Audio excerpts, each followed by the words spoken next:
Ayun, may nag-request na buksan natin tong Crown SS600. Bubuksan natin ngayon.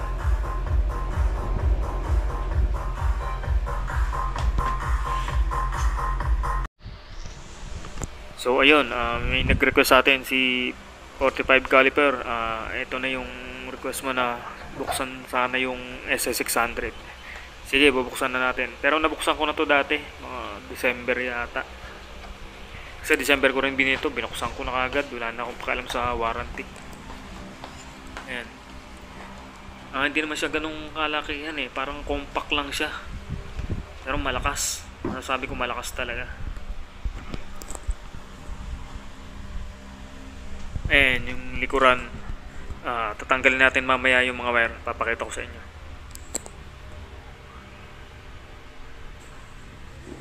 So ayun, ito na yung likuran niya. Ayan, may blower.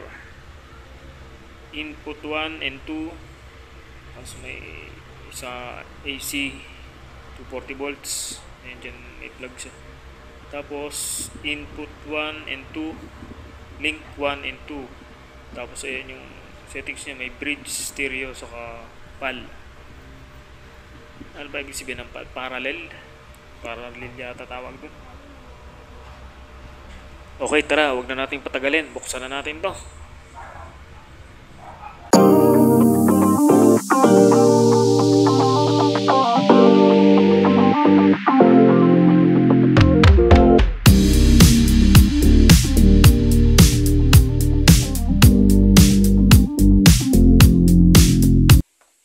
Okay, ito, nilipat ko lang dito. Gawa ng maskip dito sa pwesto na to eh. Saka madilim. Mahirap mag-camera. O yung mahirap ba mag-video. Okay, buksan na natin. Ito na, hinihintay nyo.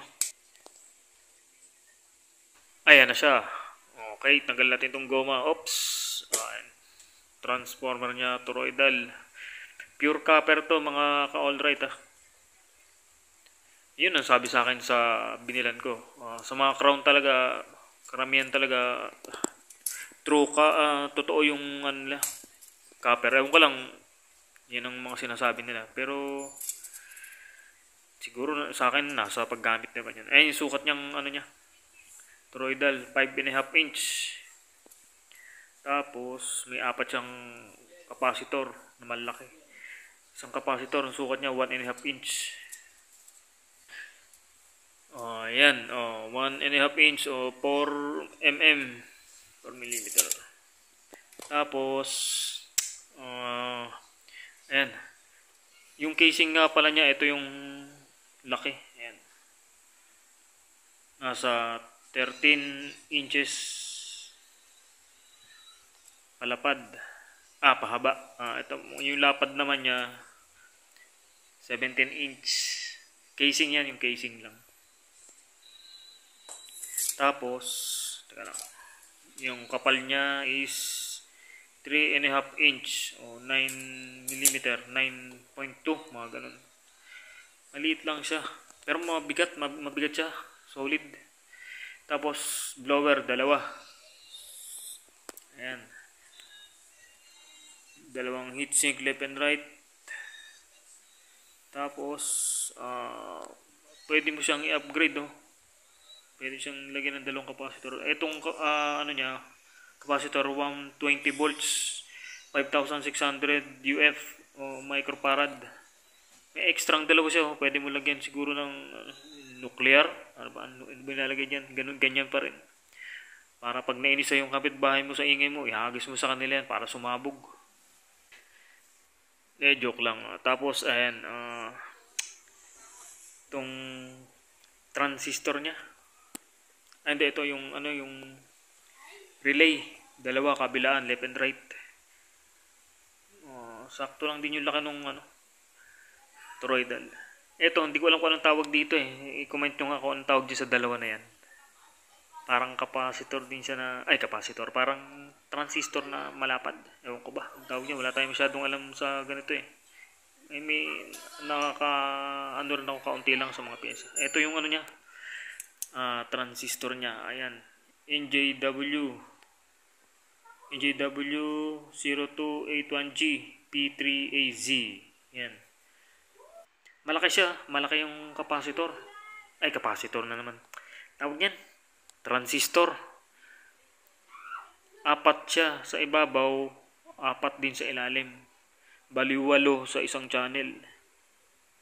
NJW lahat yan. NJW. Ayan. NJW. Pare-pareha sila. Itong maliit, hindi ko alam ang tawag dyan sa dalawa na yan eh. Ano ba tawag dyan? Itong isang maliit, parang molar ba yan? Ito sa may kaliwa, ayan. W032G A6HH. Bakit kaya ganun? Parang magkaiba sila na. Pero parehas NJW. Sa mga nakakaalam dyan, pa-comment naman bakit magkaiba sila ng numbering. Pero parehas NJW. Try natin sukatin tong mga transistor niya kung gaano kalaki. Malaki siya sa actual eh. Pag sa video parang maliit. Yan o. Halos kulang 1 inch. Para 2 mm. Subukan nyo sa metro nyo. Sukatin yung 2 mm. Yan o. Halos yung laki ng daliri ko. Ay bagay, di tayo pare-peros ng laki ng daliri. Malaki siya. Bali 8 sa isang channel. Hindi masyado makita. Ayan. Upgradable din siya. Nakita nyo may mga butas sa tabi. Tabi ng mga transistor. Pwede nyo i-upgrade. Pwede nyo dagdagan. 1, 2, 3. Pwede nyo dagdagan ng 3. 4. 3 yung butas eh. Tapos, ayan. Diyan ko siya ginagamit ngayon sa RCF clone. GH157 naka-load yan. Ako lang din gumawa niyan. Paunti-unti lang. Nakakabuo. Tapos yan pang mid-high ko sa yung dating ginagamit kong pang base sa Sakura 737. So yun, ayan na, kita nyo na yung loob. Pakasimple lang, pero malakas siya. Ito nga pala yung kita natin yung ilang volts yung ano to. Mahirap kuhanan eh. Ayan o. Kita nyo ba?